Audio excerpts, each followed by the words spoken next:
bigarren zatia asteragoaz. Hore handia da, hemen, atzerritarratuen ikuspegi buruzko mahai inguru hau moderatzen aritzea. Hori garrantzi handiko gaia baita, gure lurraldearentzat eta baita gure etorkizunarentzat. Iguaiek egindako txostenean, hainbat arrazoi nabarmetzen dira pertsonak Euskaditik emigratzea erabakitzeko unean esaterako, eta horien artean adierazi dezakeguna atzerrian lan egiteko interesa. Maila profesionalean jauzi kualitatiboa emateko nahia, atzerriko hizkuntza bat hobetzea, etxean lan egiteko aukerarik ez izatea eta arrazoi pertsonalak baita ere. Decía que en el informe elaborado por Iguay se destacan varios motivos por los cuales las personas deciden emigrar de Euskadi, como el interés por trabajar en el extranjero, el deseo de dar un salto cualitativo a nivel profesional, mejorar una lengua extranjera, la falta de oportunidades laborales en casa y también motivos personales. Asimismo, se identifican los factores que influyen en el retorno de la diáspora a Euskadi, la calidad de vida, la cercanía con la familia y amigos, las condiciones laborales, pero también, sin embargo, enfrentamos desafíos percibidos al regresar, como pueden ser los salarios, la falta de flexibilidad, la escasez de oportunidades para desarrollar una carrera profesional. Para reflexionar sobre todo esto, contamos hoy con la participación de 4 personas que en algún momento decidieron desarrollar su carrera profesional en otros países y algunos de ellos aún siguen desarrollándolo en otros países. Pero antes de dar la palabra a nuestros invitados, me gustaría que todos nos ubiquemos en el contexto global de este fenómeno. Y para ello hemos recibido 2 vídeos de otros expatriados que no pueden estar hoy aquí con nosotros en persona, pero han querido compartir sus experiencias y perspectivas con todos nosotros. Estos vídeos nos ayudarán a comprender mejor los motivos detrás de la migración, las experiencias vividas fuera y las consideraciones para el retorno. Nuestro primer vídeo será de Borja Sotomayor, quien nos hablará desde Chicago o compartiendo su perspectiva sobre los retos y oportunidades que encontró al vivir fuera de Euskadi. Y en un segundo vídeo veremos a Belén Frau, quien vive en Suecia. En este vídeo nos compartirá su trayectoria y hablará sobre la competencia global por captar el talento. Buenos días a todos. Muchísimas gracias por incluirme en este evento. Mi nombre es Borja Sotomayor. Mi título en inglés es Senior Instructional Professor, que no tiene realmente una traducción muy buena al español. Podríamos llamarlo catedrático docente. Vine a Chicago en el 2004 a hacer el doctorado en informática, en Computer Science. Terminé en 2010. Y acabé quedándome por varias razones en la Universidad de Chicago, en la misma universidad en la que hice el doctorado, y progresé por los rangos hasta llegar a ser catedrático docente y ahora también desde 2019 el director del programa de máster en Computer Science, en informática, aquí en la Universidad de Chicago. Yo me fui a Chicago y me quedé en Chicago porque inicialmente yo pensaba que iba a hacer una carrera de investigador y los temas de investigación que a mí me interesaban mucho, lo que entonces se llamaba la computación grid, tenía su epicentro en Chicago, o sea que realmente el sitio para hacerlo era en Chicago. Durante el doctorado me di cuenta que me tiraba mucho más la docencia y mucho más la gestión de programas académicos que la investigación. Y una de las razones por las que me quedé era no solamente porque me gustaba el entorno de la universidad, los estudiantes, sino porque había esa flexibilidad para poder hacer una carrera universitaria centrada en la docencia, o sea, donde realmente no te hacían exigencia de, pues tú tienes que sacar no sé cuántos papers o proyectos y tal, y donde también había una vertiente de, si te interesaba la gestión de programas académicos, era algo que valoraban mucho. O sea, yo me he preguntado muchas veces, ¿me quiero volver? ¿Qué haría falta para que yo me volviese al País Vasco? ¿Y qué es lo que me retiene aquí en Chicago? Y a mí me parece que una de las principales razones es que el sistema educativo aquí es muy distinto. Y no estoy diciendo que podamos hacer algo, podamos tumbar todas las estructuras y todas las universidades y empezar desde cero y hacer un nuevo sistema, pero a mí me parece que sí que podemos aprender mucho del sistema americano en el sentido de que ofrece mucha más flexibilidad, es mucho más ágil, tiene una capacidad de responder a los cambios especialmente en la industria tecnológica, en la industria de la informática, que cambia tan rápidamente y está todo muy organizado para ser muy ágil, o sea, para poder cambiar los planes de estudio prácticamente todos los años, para montar programas que no tienen que recibir homologación a 20 niveles, etcétera, sino que la propia universidad puede decir, mira, queremos lanzar una nueva iniciativa y realmente dentro de la universidad existe esa conversación, se hace lo que se haya que hacer. Y yo la verdad, o sea, siempre cuando hablo con compañeros que todavía están en el País Vasco, en España, etcétera, siempre todavía tengo esa imagen de la Universidad Española, la Universidad del País Vasco, como muy burocratizada, como muy ralentizada por muchos trámites y por estructuras muy rígidas y tal, que yo aquí realmente, yo en la Universidad de Chicago y en Estados Unidos más generalmente, pues tengo mucha más flexibilidad, es decir, para realizar mi trabajo, para seguir mis intereses, etcétera, etcétera. Está muy poco orientada a títulos, o sea, está muy poco orientada a, bueno, solamente te consideramos si tienes esta licenciatura o esta ingeniería o este máster. Realmente ¿tienes estas habilidades o no tienes estas habilidades? Y luego el título exacto que tengas, igual me importa menos, igual cuando estás empezando tu carrera por primera vez, pues igual sí que importa un poquitín, pero aquí lo que importa es, pero a ver, ¿tú sabes hacer esto o no sabes hacer esto que te vamos a exigir en este trabajo? Y entonces la gente que viene a estos programas de máster vienen principalmente no por el titulitis, no porque les hace falta no sé cuántos títulos, sino porque saben que van a aprender habilidades que les van a conseguir un trabajo en el que ellos pues, van a poder crear una trayectoria profesional. Y a mí me parece que eso también, de esto pecamos bastante en España y en el País Vasco, me imagino que también, la obsesión por los títulos, o sea, por no, tú tienes que tener esta nota o este título, etcétera, cuando realmente lo que tenemos que valorar es, pero a ver, ¿tú sabes esto o no sabes esto? Bueno, no, de nuevo, muchísimas gracias por incluirme en este evento. Yo todavía siento una conexión muy fuerte con Bilbao, con el País Vasco. De hecho, un saludo muy especial a todos mis compañeros de Deusto, que me imagino que habrá igual algunos incluso ahí en el auditorio. Yo vuelvo todos los años, me encanta volver de visita. Y realmente agradezco que me habéis permitido contribuir en este evento, pero si puedo ayudar de cualquier otra manera, si tenéis alguna necesidad en Chicago o alguien quiere continuar la conversación, primero voy a estar ahí a finales de junio, comienzos de julio, pero en general, por favor, nunca dudéis en contactarme si queréis entablar esas conversaciones.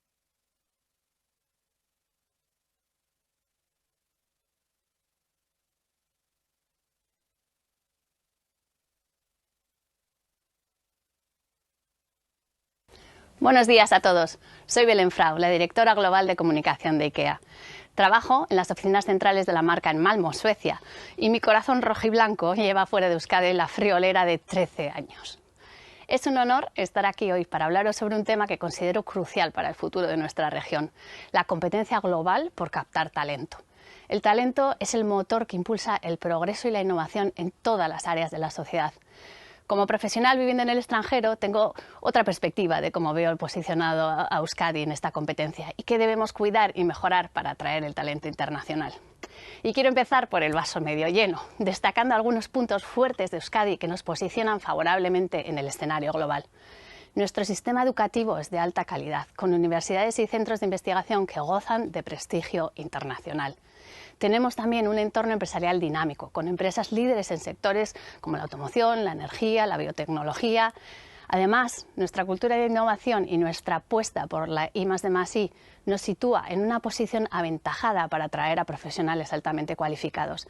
Y sin duda, contamos con otro gran activo en nuestros valores, que son esenciales en nuestra cultura empresarial y social. Estoy segura que estáis de acuerdo. Sin embargo, en un mundo cada vez más globalizado y competitivo, no podemos dormirnos en los laureles. Hay varias áreas clave en las que Euskadi debe enfocarse para mejorar su atractivo y captar el mejor talento internacional. En mi opinión, primero, es fundamental que mejoremos nuestra infraestructura digital y promovamos las nuevas tecnologías. En la era de la información, contar con una conectividad de alta calidad y un ecosistema digital robusto no es que sea un lujo, es una necesidad. Debemos garantizar estar equipados con la mejor tecnología, con las mejores capacidades para facilitar teletrabajo, pero también para facilitar la innovación.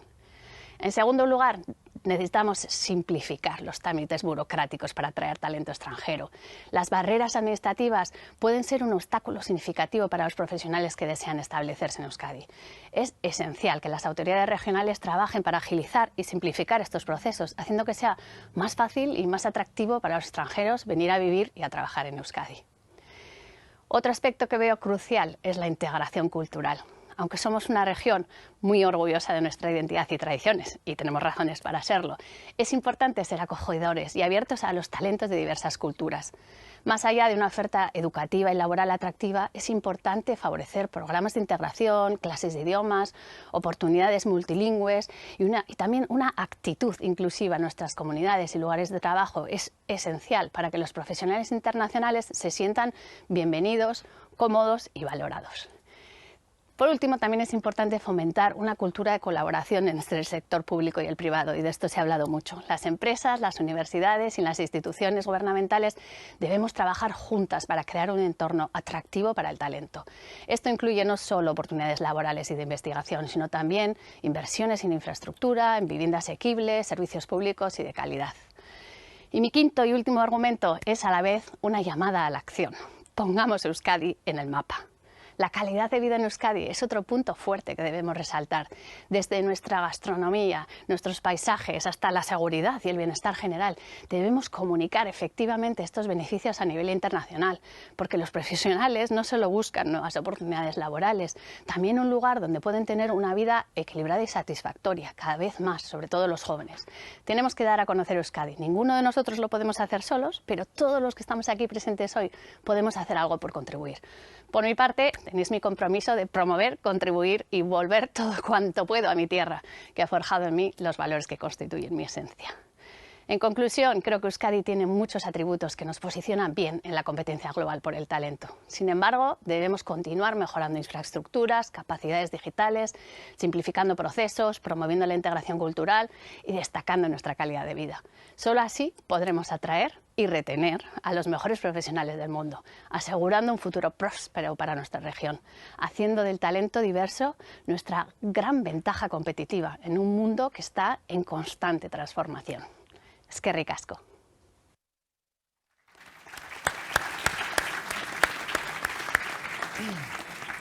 Ahora que ya hemos escuchado estas palabras y experiencias tan valiosas, nos toca a nosotros. Vamos a presentar a los invitados y empezamos por Mikel Aguirre. Graduado en Ingeniería de Diseño Industrial y Desarrollo de Producto en la Universidad de Mondragón. Máster en Delft, en Diseño para la Interacción. Has trabajado en proyectos de digitalización y diseño centrado en usuarios en industrias como la banca, las inversiones y el sector jurídico también. Actualmente trabajas en Ámsterdam como diseñador de producto en Bitpanda, una skill up. ¿Podrías contarnos más sobre tu formación, tu experiencia en el extranjero y qué te llevó a tomar la decisión de estudiar fuera de Euskadi? Sí, bueno, nada, muchas gracias por la introducción y por la oportunidad de hablar aquí. La verdad es que es un privilegio. Y bueno, quería empezar también explicando un poco a lo que me dedico, por si alguien no sabe tanto qué es de UX o User Experience o qué es el diseño de producto digital. Yo me dedico básicamente a que cuando alguien utiliza una aplicación o la aplicación en la que estoy trabajando, diga, wow, qué fácil de usar, qué intuitivo. Y detrás de todo eso, básicamente hay un proceso entero que es un proceso de diseño en el que nosotros intentamos conocer cómo trabaja la gente, cómo funcionan los pensamientos de la gente cuando utiliza ciertas plataformas, como la nuestra, por ejemplo, de inversión o de banca, y la relación que tiene con el dinero, qué cosas, qué features, qué partes del producto le interesarían mucho y desarrollarlas de forma que ellos puedan básicamente entender muy bien cómo funciona todo.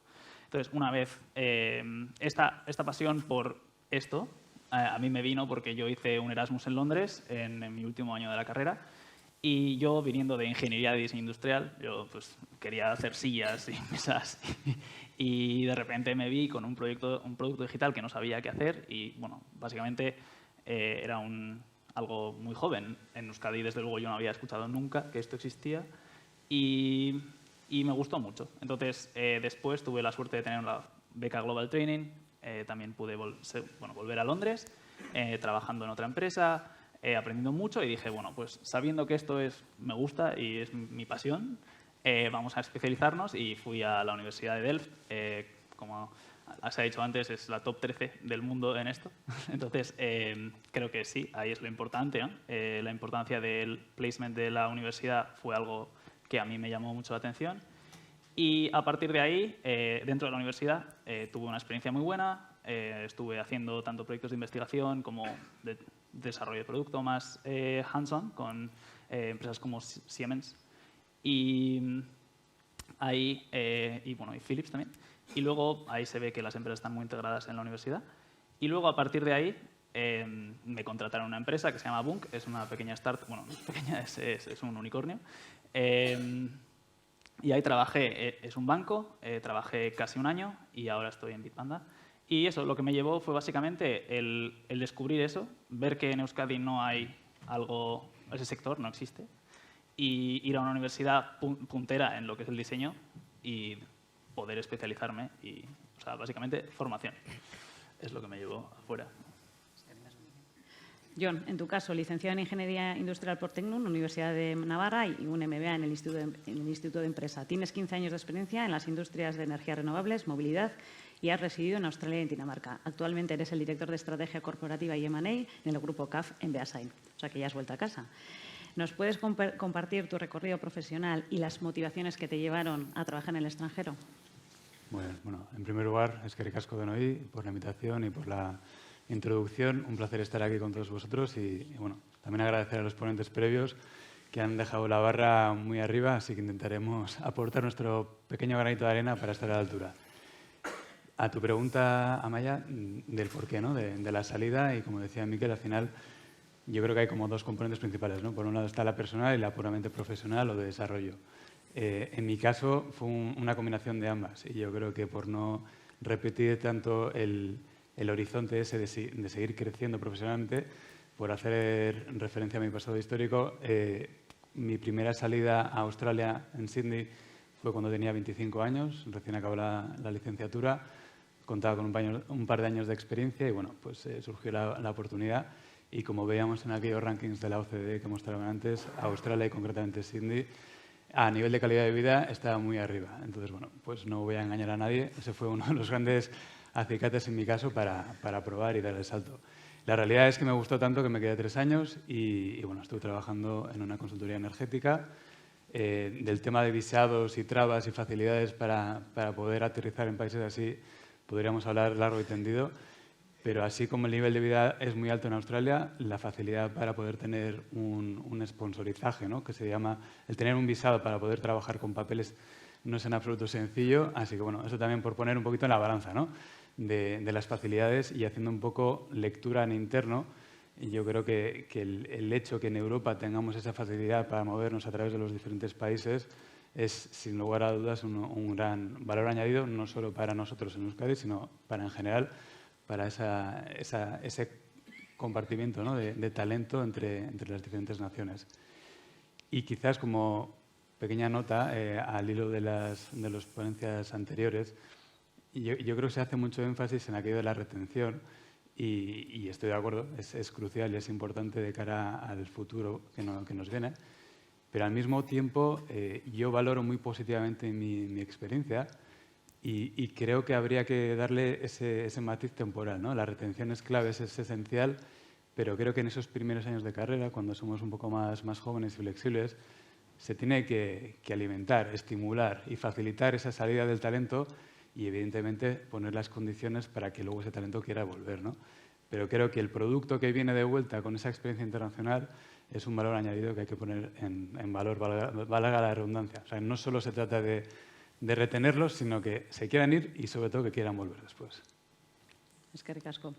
Óscar es socio fundador y director general de Aplica, una firma de consultoría e investigación de mercados en el sector de materiales de construcción. Ha trabajado en el mundo cooperativo, en empresa familiar y multinacionales cotizadas, incluyendo una etapa en Suiza como director de estrategia y marketing.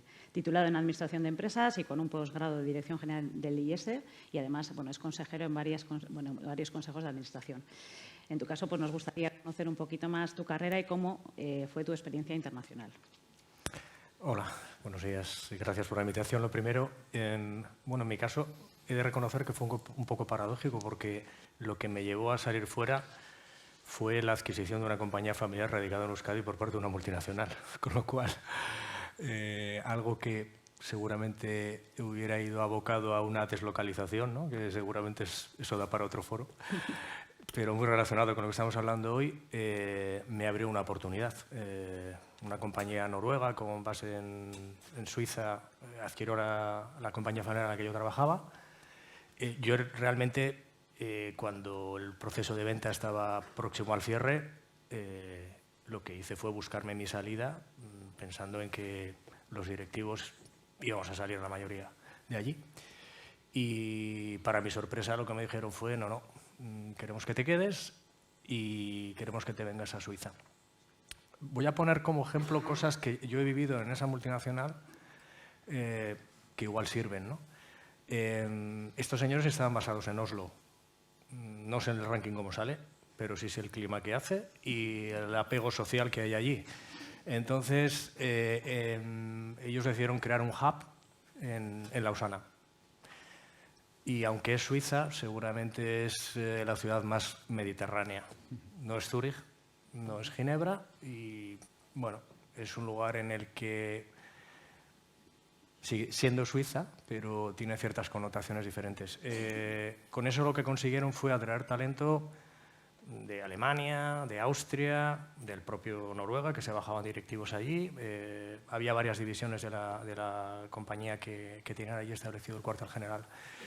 De manera que ellos mismos entendían que llevar gente de Europa a Oslo era complicado, llevarla a Lausana lo era menos.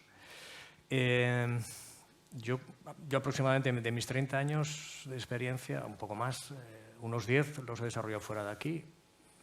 Según empecé, yo me fui primero a Levante y luego a Madrid, teniendo aquí oportunidades también porque pensaba que me iban a ayudar a crecer. Empecé en la Corporación Mondragón y decidí irme, aún teniendo aquí algunas posibilidades. Cuando me fui, yo firmé un acuerdo para 3 años. Los que habéis estado fuera y a los que os van a poner el papel encima de la mesa, lo normal es que no se cumpla. Vamos a decir también aquí las cosas que no han salido. Porque volver es complicado. O sea, la pirámide de puestos directivos es estrecha. No se ha hablado mucho, pero para incentivar las salidas hay que dar unos paquetes retributivos económicos y de otro tipo, y de ayudas, de vivienda, de educación y demás, que luego para volver y encontrarte esos niveles aquí, en Euskadi, no es fácil. Con lo cual, yo sí que creo que hay determinadas cuestiones que condicionan la vuelta, más allá del apego personal que puede tener cada uno. Pero no son facilitadores. Hablaremos luego, entiendo, más en profundidad.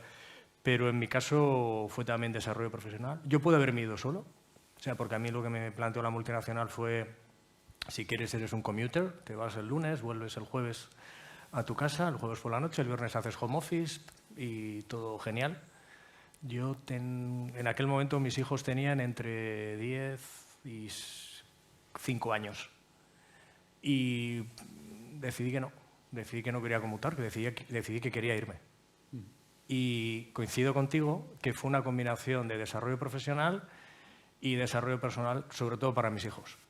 Y decidí llevármelos. Acordado. Tuve que ir primero al de 3. Recuerdo que empecé en septiembre y en el Puente de la Constitución llevé a mi mujer y le dije, ven, lo ves, eliges un sitio que te guste y si eso nos quedamos. Y como la decisión fue suya, pues todo fue mucho más fácil. Cuando yo viajaba de lunes a jueves desde allí y estaba sola, pues no tenía tantos problemas, ¿no? Pero es verdad que yo, como tú, sí que me incidió una doble componente profesional y familiar.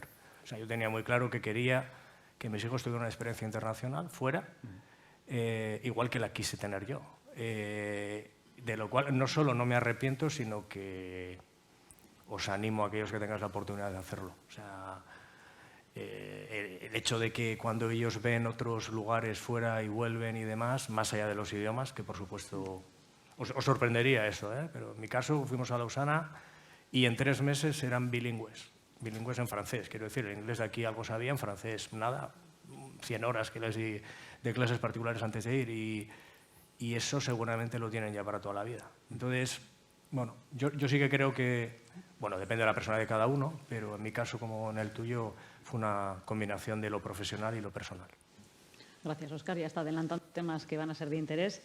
Nos queda Javier Viaña, es asociado postdoctoral en el Instituto Kavli de Astrofísica e Investigación Espacial de MIT, doctorado en Inteligencia Artificial Explicable aplicada a la Ingeniería Aeroespacial por la Universidad de Cincinnati, fundador de 2 empresas centradas en el uso de la inteligencia artificial con experiencia trabajando para organizaciones como Boeing, NASA, y ha recibido numerosas distinciones, incluyendo el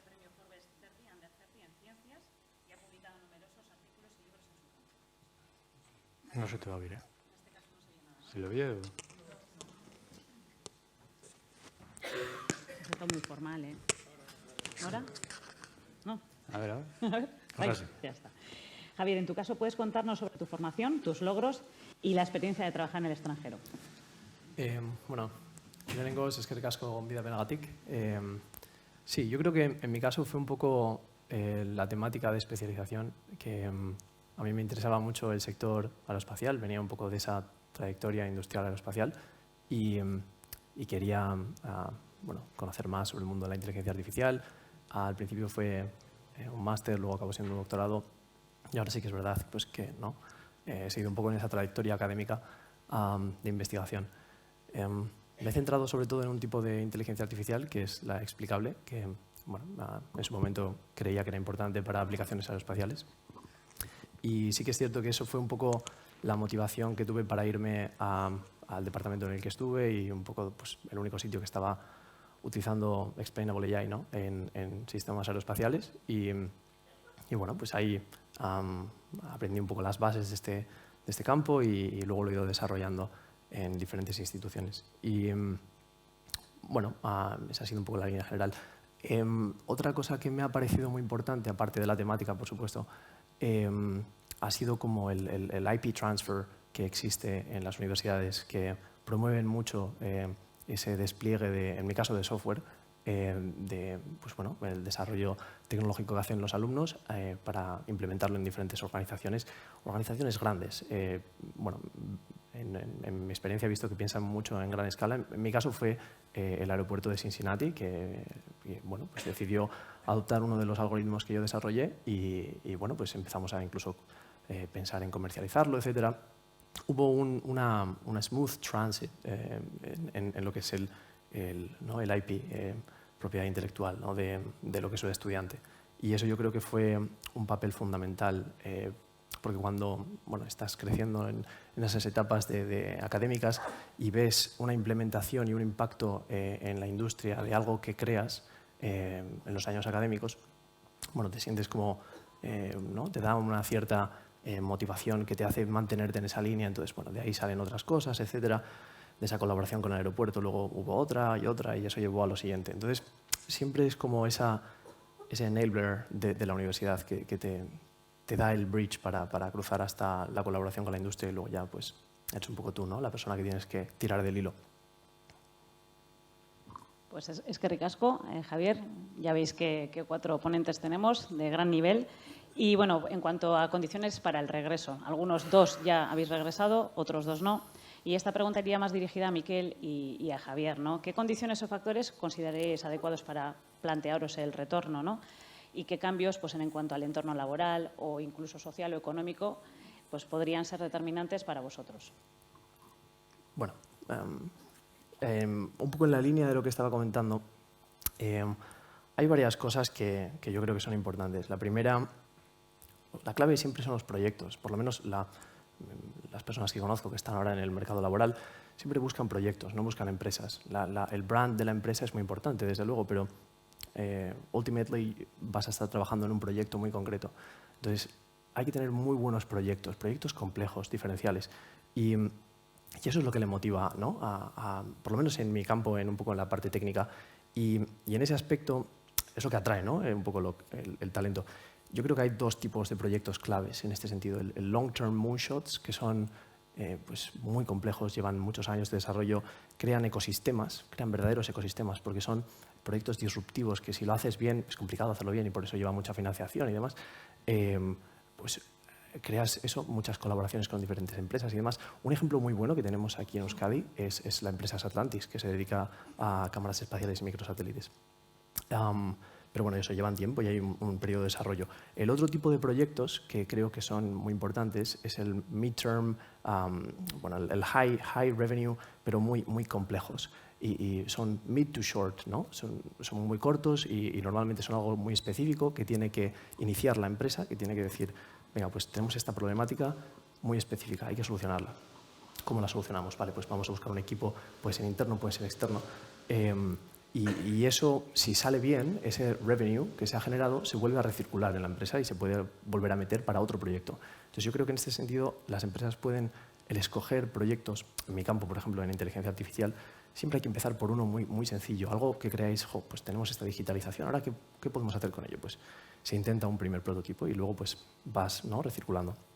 Un poco en esta línea, yo he intentado, estoy impulsando ahora una iniciativa de una empresa, Native AI, y lo que intentamos es dar servicios de inteligencia artificial, y he decidido como traer un poco los conocimientos de Estados Unidos aquí en el territorio, ¿no? Y yo creo que hay muchas empresas, ¿no?, que se dedican a esto, pero hay que buscarlas y hay que un poco crear esos vínculos y desarrollar proyecto a proyecto. Y eso atrae un talento gigantesco, en mi opinión.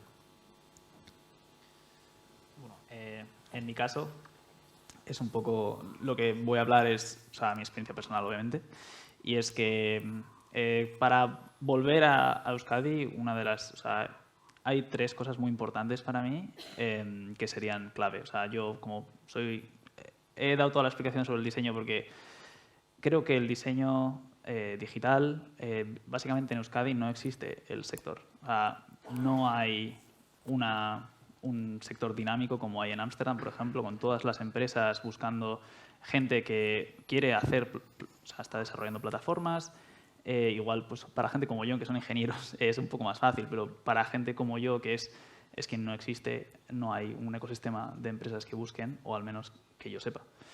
Y entonces, en ese aspecto, eso es una de las, lo más importante, o una de las cosas más importantes, porque luego eso me lleva a que, al ser Holanda es una cultura que tiene el diseño muy impregnado. O sea, el Ayuntamiento de Ámsterdam tiene departamentos de diseño que lo que se dedican es a hacer investigación de diseño con diferentes personas de diferentes sitios y cómo pueden mejorar Ámsterdam como ciudad, pero tienen ese mindset, o esa forma de pensar que es muy especializada, o sea, tiene en cuenta todo lo que es el proceso de diseño y bueno, sin meterme en más líos, es el hecho de que no existe eso aquí y luego, aparte, también, obviamente, el estilo de vida que llevo. Yo, o sea, mi salario y las condiciones que tengo allí no se pueden replicar aquí por lo que sé de mis amigos, ni siquiera en grandes ciudades como Madrid y Barcelona, que parece que los salarios son también bastante igual más elevados que la gente que conozco que se ha quedado, no pueden acercarse a mis condiciones.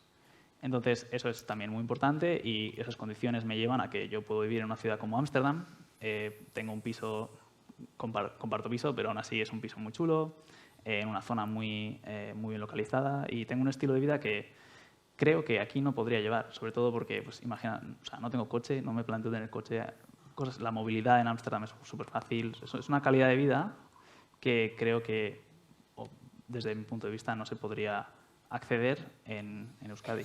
Entonces, para mí, si tengo que hacer una carta al vencero, sería una empresa que, sobre todo, pues, que me permita tener esas condiciones laborales que tengo ahora, en un entorno que, claro, Donosti o Bilbo pueden ser ciudades totalmente aceptables en ese aspecto, pero sobre todo para mí es una empresa que vea o sea, el diseño como una herramienta muy importante para ellos. O sea, yo soy una persona que soy apasionada de eso, me gusta mucho lo que hago y creo que no se percibe como tal el diseño como una herramienta que se valora tanto como, bueno, pues en Estados Unidos las empresas pues como Apple, Microsoft, todas tienen departamentos de diseño buenísimos, de gente que está dedicada a Research and Development, a I+D, y que es una parte muy importante de toda la cultura empresarial, es una parte estratégica de la empresa.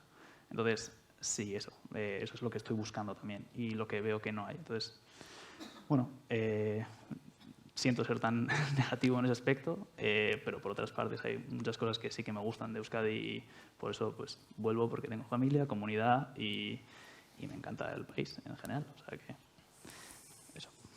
Bueno, Miquel, da mucho que pensar lo que dices, la verdad. Vamos a los que habéis retornado, que es algo más optimista a lo mejor. Porque os ha hecho, ¿no? ¿Qué os ha motivado el volver? Y en ese retorno, ¿cómo os habéis adaptado también al ámbito laboral, social que tiene Euskadi, ¿no? ¿Espero yo? Bueno, pues igual acabo de contar ya mi trayectoria, os contaba mi experiencia australiana cuando volví, decidí volver para hacer un máster un MBA en Madrid, en Instituto de Empresa. Antes se hablaba de la capacidad de la universidad privada, más que la pública en general, a nivel estatal, ¿no? de la captación de talento extranjero. Concretamente en mi clase, era una clase evidentemente impartida en inglés, y el 90 y tantos % de los que estábamos en la clase eran extranjeros. Extranjeros no solo de Latinoamérica, sino de todo el mundo. De hecho, yo creo que como venía de Australia, computaba como australiano, a efectos del ranking también. Pero bueno, bromas aparte, creo que el hecho de poder generar ese ecosistema ahí es un valor añadido de por sí, pero el hecho de que tanta gente, y repetidamente, concretamente en mi experiencia en el Instituto de Empresa, anualmente llenen 3, 4 clases de 50, 60 personas 2 veces al año y así repetidamente, da una muestra de que efectivamente se está haciendo un trabajo, de que efectivamente se aprecia España en general y seguramente Euskadi en particular, de toda la gente que yo conocía que lo tenían en el mapa, del interés que atrae. Y muchos de ellos, y esto era una de las, creo que, lecciones aprendidas, intentaban quedarse dentro del espacio de emprendimiento, pero no eran capaces, en su gran mayoría, de poder engarzar con las instituciones para poder generar esas posibilidades y que finalmente los negocios se arraigaran, ¿no? Pero bueno, como decía, y perdón por la extensión, después del MBA me surgió la oportunidad de quedarme en Euskadi o de salir fuera. Y bueno, la oportunidad de salir fuera de nuevo fue muy atractiva. Por aquel entonces tenía 29 años y bueno, me seguía considerando joven. Así que decidí dar el salto, en este caso, a Dinamarca, que volviendo al ranking de la OCDE, pues parece que estaba muy bien situado y no he tenido mala suerte en ese sentido con mis destinos. Viví en Copenhague cerca de 6 años y bueno, finalmente, por cosas del destino, yo creo, principalmente como una de las primeras razones, la empresa en la que estaba, que era una multinacional, Siemens, acabó fusionándose con Gamesa y fue como, bueno, una autopista clara para mi regreso a Euskadi, ¿no? Entonces, ya vivía con mi mujer en Copenhague y decidimos dar el paso para volver. Pero claro, lo apuntaba Javier antes, tiene que haber un proyecto, ¿no? Y quizás en el ámbito técnico es como mucho más concreto. En mi caso, una vista empresarial más general, la empresa con la que retornaba y las posibilidades que veía yo en Euskadi tenían que estar fundamentadas con cierta visión, ¿no? Por año de nacimiento pertenezco a la generación millennial, pero técnicamente por valores sería más generación Z, en el sentido de que no solo es el nombre per se de la organización, sino lo que representa, ¿no?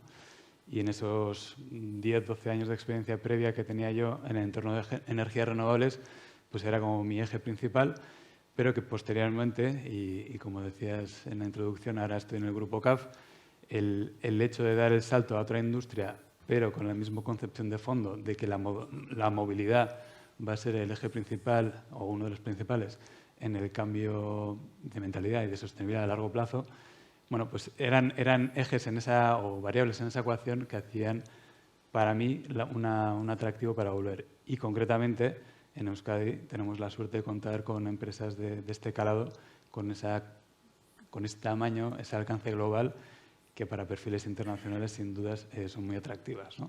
Entonces, bueno, como siempre, ¿no? Es un compendio de elementos, como decíamos, ¿no? Personal y profesional.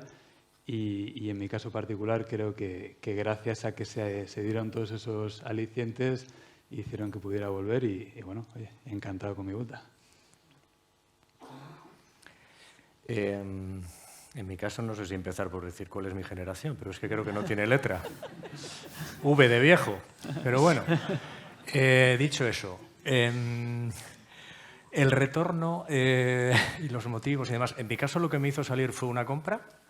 Y lo que me hizo volver fue lo mismo, fue una fusión. Yo trabajaba en un grupo noruego de la industria del aluminio, Norsk Hydro, y se fusionó. Se fusionaron con sus vecinos de Oslo, el grupo Orkla, y en ese proceso de fusión había unos ejes de desarrollo que yo no veía, porque yo creía que había que crecer en Asia y no en Europa. Año 2012, o sea, años duros. Y eso fue lo que me hizo replantearme y volver. En esa vuelta es verdad que exploré el mercado, pero enseguida me planteé que quería desarrollar una iniciativa propia. Y al final, pues a veces lo has dicho tú también, ¿no? La vida te va llevando, tú tomas decisiones por un camino. Si a mí alguien me hubiera dicho que me voy a dedicar a building materials, a materiales de construcción, me hubiera dicho que estaba loco, perdido, ¿no? Pero la realidad es que llevo 30 años ahí, con lo cual cuando volví, lo que me planteé fue, en este vertical, ¿hay espacio, hay nicho, sí o no? Y me tiré a la piscina. Y entonces decidí ser emprendedor con 40 y tantos años, yo creo que eran los que tenían cuando volví. O sea que para los que estén por ahí pensando en emprender con cierta edad, también se puede. En el proceso de retorno, como decía antes, yo sí que creo que suele haber problemas cuando exploras el mercado laboral. Desde luego, olvídate de ganar lo que ganas en Ámsterdam, porque no te lo van a pagar, pero porque no pueden pagártelo. O sea, o no podemos, porque al final la equidad salarial aquí es la que es. Fórmulas, yo he conocido algunas que han utilizado algunas de las compañías en las que he trabajado, algunas las has nombrado tú, que al final, si tú tienes un comité de dirección con una serie de CXOs, que son los directivos, y eso no se puede ensanchar, sí que es verdad que para gente que va fuera, que viene con un know-how y demás, el darles direcciones por proyecto transversales, que cojan mercados internacionales, es una manera de, sin engordar, digamos, la estructura de los puestos directivos o del comité de dirección, que no se puede, darle a esta gente recorrido y ganas de volver, ¿no? Esa es una de las cosas que he visto hacer y que me ha parecido que han funcionado. Y luego hay otra cosa que yo sí que creo que es importante, porque, claro, estamos hablando de expatriados como un elemento homogéneo. Y esto es como cuando salimos al mercado, y se ha dicho que esta mañana competimos, hay que pelear por el talento y demás, pero es que los expatriados al final tienen sus segmentos. Él y yo nos parecemos en poco. Desde el punto de vista de segmentación de un expatriado, y yo creo que lo que sí hay que decidir aquí en Euskadi es qué tipo de expatriado queremos traer, porque lo que busca alguien de 25 años y lo que busca alguien con 45 y familia no tiene nada que ver. Yo creo que hay muchas cosas que se han comentado esta mañana. El tema de la educación, fueron cosas que yo miré. O sea, el tema de la educación para mí fue de las primeras cosas que miré. La compañía en la que yo estaba, pues prácticamente el 90%, 95% les mandaba al colegio americano, pues se lo pagaba la compañía. Yo, sin embargo, busqué un colegio de lengua vehicular francesa, porque era mi plan. O sea, mi plan era que vuelvan francófonos. Bueno, la zona es una francófona. Quería que, porque el inglés daba por hecho que aquí lo iban a aprender. Entonces, yo creo que ese tipo de cosas son las que inciden. Hay otra cosa que no se ha hablado, lo comentaba en el descanso cuando salía una persona, yo de las dos primeras cosas que miré cuando me plantearon, como no había vuelta aquí, lo que me plantearon fue otro lugar. Yo solo miré dos cosas. Índice de coste de la vida. En Suiza una barra de pan cuesta 3 euros. Y tasa de delincuencia. Y algunos lugares de Estados Unidos los rechacé por lo que vi de la tasa de delincuencia, y eso aquí no ha salido, pero al final somos personas y desde luego cuando vas con la mochila, con 25 seguramente no miraría eso. Entonces yo sí que creo que igual que cuando estamos compitiendo en nuestras compañías y hacemos nuestros planes estratégicos y nuestros DAFOs y decidimos cuáles son nuestras ventajas competitivas, como territorio cuáles son, porque atraer a todos los expatriados de todo el mundo, de todas las competencias, pues yo no lo veo.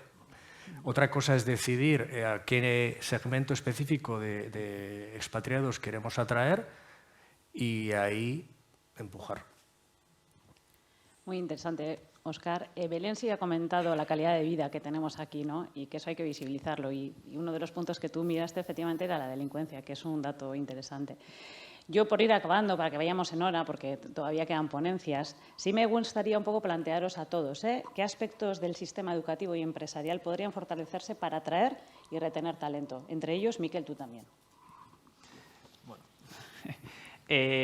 a mí una de las cosas que, por ejemplo, se ha discutido antes, creo que eran Ángel y Remedios, cuando se habla de educación, una de las cosas que, por ejemplo, creo que la TU Delft hace muy bien en la Facultad de Diseño es que las universidades deberían ser sitios en los que no solo aprendes algo, porque ese algo, como también ha dicho Ángel, creo, es algo bastante efímero, se mueve mucho, es un moving target, creo que la TU Delft tiene un foco muy importante en tienes que aprender a cómo aprender. O sea, te enseñan una forma de pensar, ellos tienes muchísimo, o sea, tienes contenido, pero hay un curso entero que simplemente son charlas de diferentes profesores de diferentes especialidades de toda la facultad, de diferentes laboratorios, para que el estudiante capte la idea que hay detrás y empiece a moverse hacia... O sea, dice, esto me gusta. Entonces, habla con ese profesor, con ese ponente. Entonces, lo que estás enseñando a la persona es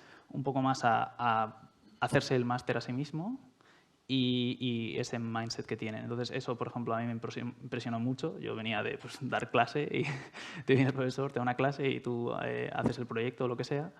Y eso había que moverse, o sea, tenías que buscarte un poco la vida. Eso me gustó mucho y luego la cantidad de empresas que estaban implicadas en todo lo que son los másters y así.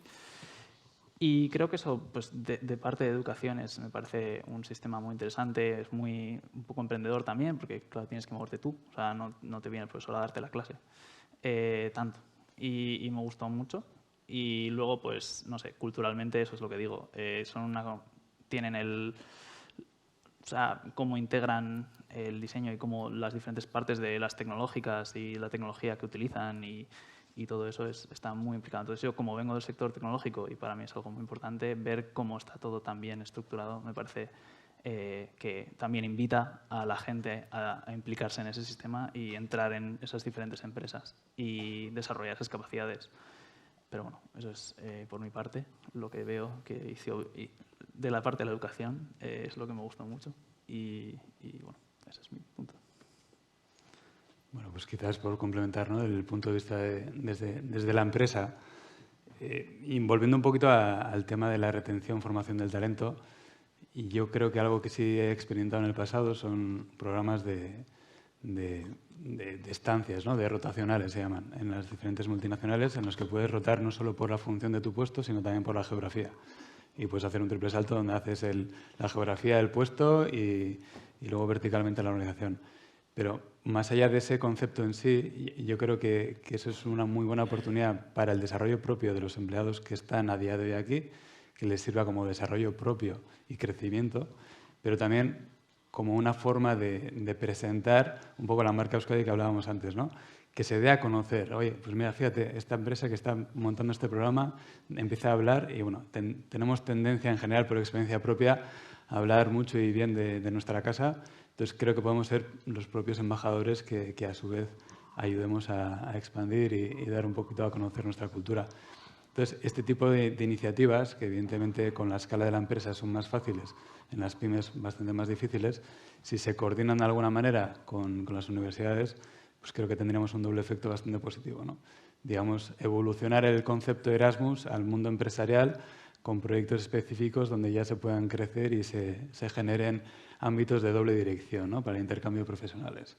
Y bueno, poco a poco ir creando ese ecosistema, ese caldo de cultivo que favorezca a todos los actores. Yo querría hacer hincapié en cosas muy prácticas. Me parece que ha sido Remedios esta mañana quien lo ha dicho. Yo creo que un expatriado, si viene aquí, va a tener un problema de dónde escolarizar a su familia. Porque la realidad es o se va a un colegio privado con unos honorarios mensuales considerables o lo tiene complicado. Sí se lo paga la compañía bien, pero no siempre los pacas de las compañías son así. Con lo cual, creo que en la parte de educación, yo estoy hablando de educación primaria y demás, el famoso trilingüismo que se oye mucho, pero luego la práctica es la que es. Yo creo que eso es un gap. En la universidad también, porque el número de disciplinas que se pueden cursar en inglés en la universidad pública y en la universidad privada son las que son.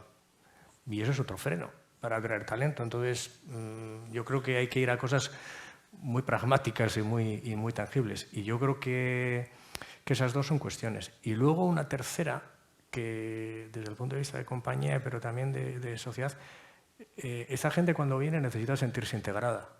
Yo recuerdo que cuando fui a Suiza tuve suerte. O sea, sinceramente tuve suerte, pues porque el primer día en el parque donde fueron a jugar mis hijos había un matrimonio de Asturias. y casualidades de la vida, oye, que estás hablando en castellano, que no, y que sí. Entonces, y eso nos ayudó mutuamente a integrarnos en una sociedad no muy abierta precisamente. Pero aquí yo creo que seguramente si esos expatriados vienen, hace falta favorecer esa integración social. Y luego para la gente que vuelve, yo creo que ahí hay un tema fiscal y demás que se pueden hacer cosas. O sea, yo creo que hay desde plantearse rentas irregulares por lo que has ido generando en los años que has estado expatriado hasta ir graduando tu vuelta para que una parte de lo que estás ganando de menos lo compenses vía fiscal. O sea, yo creo que hay cosas que se pueden hacer siendo un poco imaginativo, pero lo fundamental yo creo que lo has comentado tú también antes y es si realmente somos un lugar al que la gente quiere venir y qué gente es a la que queremos ir a buscar.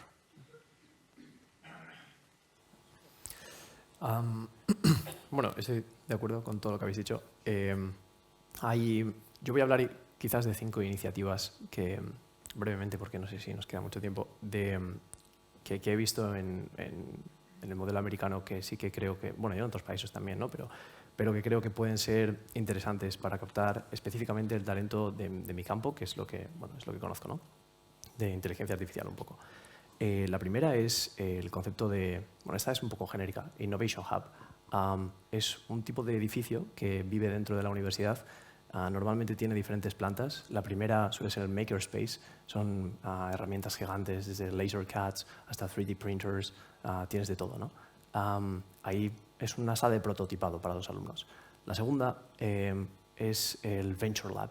Es donde coges tu idea y te ayudan pues, un poco como una incubadora, un poco aceleradora, ¿no? Y arriba del todo tienes Entrepreneurs in Residence, que suelen ser empresas que están viviendo dentro del propio Innovation Hub. Y bueno, son establecimientos y generan esas colaboraciones, ¿no? Colaboraciones interdepartamentales y demás. Bueno, eso por un lado. Otra cosa que creo que es interesante es el IP Test Center, que básicamente lo impulsa una empresa y suelen ser como laboratorios de talento que permiten a sus empleados probar ideas y probar cosas disruptivas. Se hace dentro de la empresa, ¿vale? Esto promueve muchísimo talento y bueno, pues suele generarse muchas veces con colaboraciones de grandes empresas y pequeñas empresas que prueban sus prototipos dentro y cosas de este estilo, ¿no? Otra muy interesante es el concepto de hackathon, que en Estados Unidos se utiliza casi todas las semanas en muchísimos ámbitos y suele ser una temática muy concreta donde se propone un problema y se reúnen muchos estudiantes o gente, bueno, young entrepreneurs o young professionals y bueno, están desarrollando una solución durante 3-4 días muy intensivo y luego las soluciones hacen un ranking y se dan diferentes awards y demás a estos candidatos. Desde la perspectiva del alumno está muy bien porque le permite como tener ese reconocimiento de que lo ha hecho muy bien en una competición abierta y luego desde la perspectiva de la empresa está también muy bien porque responde a problemas muy específicos, ¿no? Y bueno, ahí van founders y researchers también, está muy bien. De hecho, bueno, no le voy a comentar, pero en San Francisco, por ejemplo, a mí me gusta mucho, hay una casa que se llama el AGI House y es una casa donde los jueves por la noche, creo que son los jueves, se juntan founders y researchers y hacen un problem solving, es un hackathon y están toda la noche, en lugar de salir de fiesta, se juntan para resolver un problema y al final de la noche hacen un ranking y el primero que gana pues le dan una seed round para su startup y bueno, les dan financiación, ¿no? Está muy bien. AGI House, de Artificial General Intelligence. Luego otra cosa interesante es el Netflix Prize, no sé si alguno lo conocéis. En 2009 Netflix tenía un problema muy grande porque no sabía cómo hacer la predicción de users, de los ratings de las movies y decidió, bueno, pues vamos a poner este problema open y que cualquier persona pueda resolverlo, ¿no? Entonces daban $1 millón al equipo que ganase, pero luego el revenue que consiguieron en base a la solución técnica que propusieron era inmensamente superior, ¿no? Y ahí no eran empleados de la empresa, era cualquier persona que le apeteciese resolver ese algoritmo podía participar y se lo daban. Esas iniciativas yo creo que son claves. Una buena idea dentro de una empresa, si tienen un problema muy complejo, muy técnico de este tipo, es open source it y abrirlo al mercado, ¿no? Y que le dé la solución el colectivo. Y luego, por último, creo que hay que invertir muchísimo en infraestructura de software, pero una barbaridad. Hay cosas que estamos haciendo bien aquí. Creo que bueno, en la Torre Bat, la Diputación Foral de Vizcaya está innovando muchísimo en quantum, en quantum computing, y eso a mí me gusta bastante. Creo que es una buena apuesta, pero me gustaría ver más supercomputers accessible para la gente, porque normalmente cuando tienes recursos disponibles de pues, un clúster, ¿no?, de supercomputers, los alumnos aprenden a esas competencias porque tienen esos recursos disponibles. Entonces, bueno, ¿por qué iban a estudiarlo si no lo tienen accesible, ¿no? Y al revés, si lo tienen disponible, voy a esforzarme porque eso puede acelerar mis simulaciones y mis modelos de cálculo muchísimo. Y bueno, sin más, tampoco quiero acaparar mucho, pero eso es. Pues nos hemos pasado un poquito. Ni bakarrik esan nahi dizuet eskerrik asko hizlariei, oso interesgarria izan da, zuen ezagutza partekatzea. Eta, bueno, decía que gracias a los ponentes me ha parecido muy interesante y espero que compartáis.